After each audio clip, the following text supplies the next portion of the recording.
নমস্কাৰ, এই মুহূৰ্তত জনাব বিচাৰিছোঁ মেট্ৰিক ছাত্ৰ ছাত্ৰীসকলৰ বাবে গুৰুত্বপূৰ্ণ খবৰ। এইবাৰৰ যিসকল ছাত্ৰ ছাত্ৰীয়ে 2023 বৰ্ষৰ 3 মাৰ্চৰ পৰা যিসকল ছাত্ৰ ছাত্ৰীয়ে মেট্ৰিক পৰীক্ষা দিবলৈ সাজু হৈছে, সেইসকল ছাত্ৰ ছাত্ৰীৰ বাবে ছেবাই কেইবাটাও বিশেষ গুৰুত্বপূৰ্ণ সতৰ্কবাণী জাৰি কৰিছে।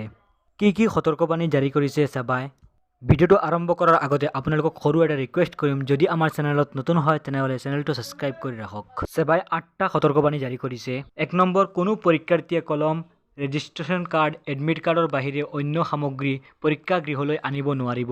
2 নম্বৰ, কোনো পৰীক্ষাৰ্থীয়ে গোপনে কিতাপ, নোটবুক, পেপাৰ আৰু নকলৰ কপি লৈ পৰীক্ষাগৃহত প্ৰৱেশ কৰিলে তেনে পৰীক্ষাৰ্থীক তাৎক্ষণিকভাৱে 3 বছৰৰ বাবে পৰীক্ষাগৃহৰ পৰা বহিষ্কাৰ কৰা হ'ব। 3 নম্বৰ, কোনো পৰীক্ষাৰ্থীয়ে পেচাব কৰিবলৈ যাওঁতে 2 বা ততোধিক পৰীক্ষাৰ্থী একলগ হ'ব নোৱাৰিব আৰু তেওঁলোকে কেতিয়াও কথা পাতিব নোৱাৰিব। পৰীক্ষাৰ্থীসকলে কথা পতা আমাৰ দৃষ্টিগোচৰ হ'লে বিহিত ব্যৱস্থা গ্ৰহণ কৰা হ'ব।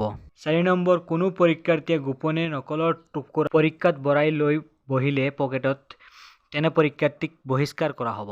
5 নম্বৰ, পৰীক্ষা সমাপ্ত হোৱাৰ পিছত যোৱাৰ সময়ত বিদ্যালয়ত চৌহদত নকলৰ টুকুৰা ছটিয়াই পেলাই থৈ যোৱাৰ এটা ডাঙৰ অপৰাধ। এই অপৰাধত কোনোবাই জড়িত হ'লে তেওঁৰ ওপৰত বিহিত ব্যৱস্থা লোৱা হ'ব। 6 নম্বৰ, কোনো পৰীক্ষাৰ্থীয়ে মোবাইল ফোন, আইপেড আৰু টেবলেট, PC আদি লগত আনিব নোৱাৰিব।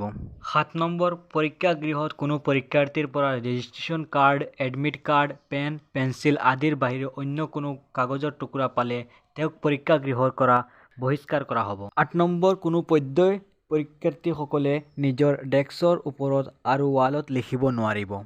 এই নিয়মসমূহ ছাত্ৰ-ছাত্ৰীসকলে ফ'ল' কৰিব লাগিব, নহ'লে ছাত্ৰ-ছাত্ৰীসকলৰ প্ৰব্লেমত পৰিব। আজিলৈ ইমানেই।